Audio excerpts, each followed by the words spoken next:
Ini untuk Pak Eko. Pak Eko tadi sudah menerangkan lahan berpasir. Iya. Bagaimana pemilihan pupuk yang cocok dan aplikasinya? Silakan Pak Eko. Siap, bagus. Jadi memang kalau lahan berpasir ini kan salah satu kendalanya kaitannya dengan pemupukan ada leachingnya yang tinggi. Leaching apa? Pencucian itu ke dalam Pak. Ya. Wah, kalau ke samping itu namanya run off. Kalau ke atas itu namanya penguap. Wah, kan gitu. Jadi leachingnya tinggi, pencuciannya tinggi. Pencuciannya tinggi. Nah, oleh karena itu biasanya caranya ada beberapa. Yang pertama itu adalah memperbanyak frekuensi. Jadi dengan dosis yang sama, frekuensinya diperbanyak. Biasanya kalau umumnya kelapa sawit kan 2 kali setahun Pak. Nah ini bisa 3 kali atau 4 kali setahun.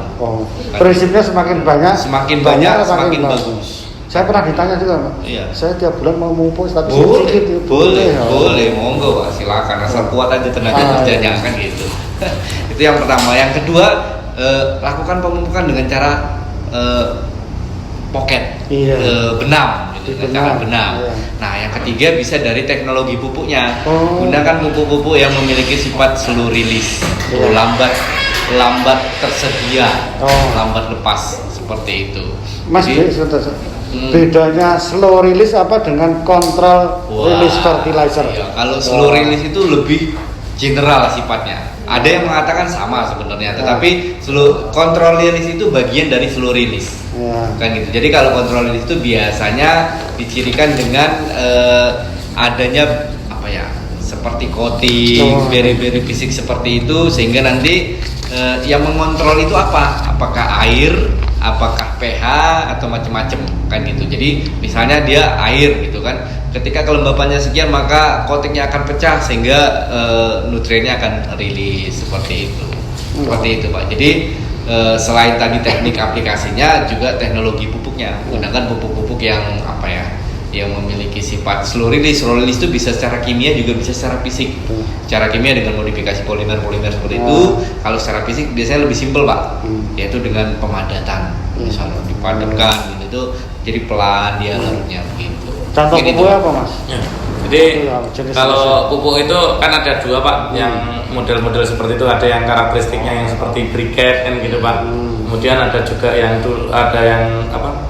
Dipres kayak stick seperti apa. Itu tujuannya Pak sebenarnya mengurangi luas permukaannya Pak. Kalau dia granul kan banyak Pak ini bijinya, otomatis luas permukaannya kan banyak Pak. Tapi kalau semuanya bentuk briquette ataupun stick ataupun ini tablet ataupun pellet, itu kan luas permukaannya semakin kecil dia Pak dalam satuan kilogramnya kan, seperti itu. Nah harapannya juga terjadi gesekannya itu juga akan semakin kecil seperti itu. Sehingga bisa rilisnya pelan-pelan itu untuk di pasir tadi Pak. Jadi sambil menunggu coba kita sapa lagi. Iya. Ibu Ratri tadi sudah bisa? Udah, itu tinggal 3 coba. Gimana ganti aja? Iya, ganti. Ligo. Iya. Pak Ligo Borneo. Wah, pasti dari Sulawesi nih. Borneo Kalimantan. Silakan Pak Ligo. Ini lagi masuk. Ya, selamat siang. Selamat sore Pak. Sore. Kalau siang nanti masih lama lagi bukanya Pak. Sore aja namanya. Pak Ligo. Masalah yang tanah atau pasir yang gersang tadi itu Pak.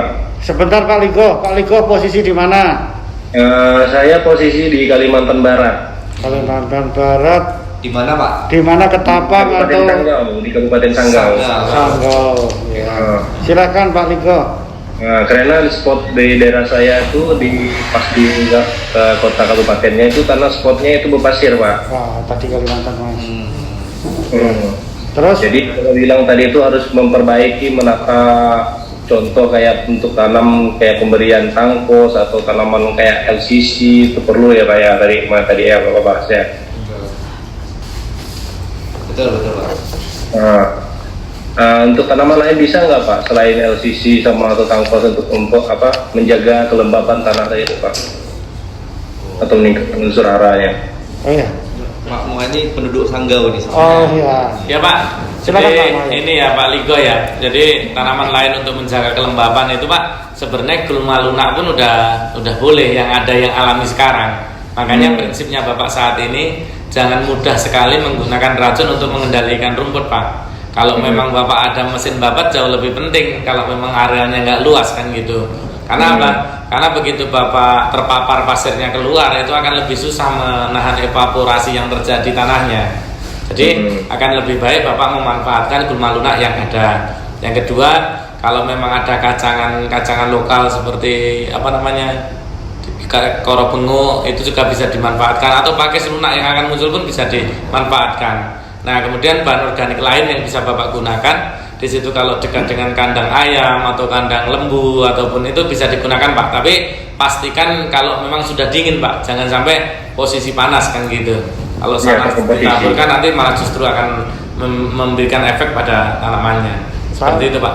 Pak Imo, dulu saya pernah lihat di suatu perusahaan itu justru nanam Neprolepis tadi itu. Iya. Nah, jadi Neprolepis itu bukannya dikendalikan, justru ditanam, Iya, Pak. di tanah pasiran, Iya. sehingga waktu kemarau panjang dia kan akan tetap lembab menahan. Iya betul. Dan mau saya tambahkan lagi, tugas saya menambahkan. Siap. Ini di Kalimantan Tengah itu ada perusahaan yang nanam pisang hias. Jadi pisang hias itu ditanam di daerah yang memang benar-benar pasir. Karena di situ saya lihat, saya ke sana kemarau udah pada sengkleh semua dan pada abortus. Wah ini bagi yang ditanam pisang, namanya pisang hutan itu dia akan tetap masih agak lembab. Iya karena pisang bisa menyerap air lebih banyak kan gitu. Itu sebagai informasi tambahan. Gitu Pak Ligo, mudah-mudahan bisa menjawab. Terima kasih Pak. Iya. Infonya Pak. Salam di Sanggolodo. Iya. Sanggolodo sama kan? Oh iya. Oh iya. Ya, terima kasih Pak Ligo. Sekarang kita biar yang biar puas. Iya. Q&A. Tanya Pak Edward. Pak Edward Simatupang. Oh yang resen juga ya. Yang Raisen itu usahanya keras. Oh, iya. Berani paling tidak berani Berani keluar data Pak. berani tampil. Iya, berani tampil. Kok hilang? Baru dibilang berani tampil udah hilang. Oh ada. Nah, namanya saya udah nggak asing lagi. Silakan Pak Edward Simatupang.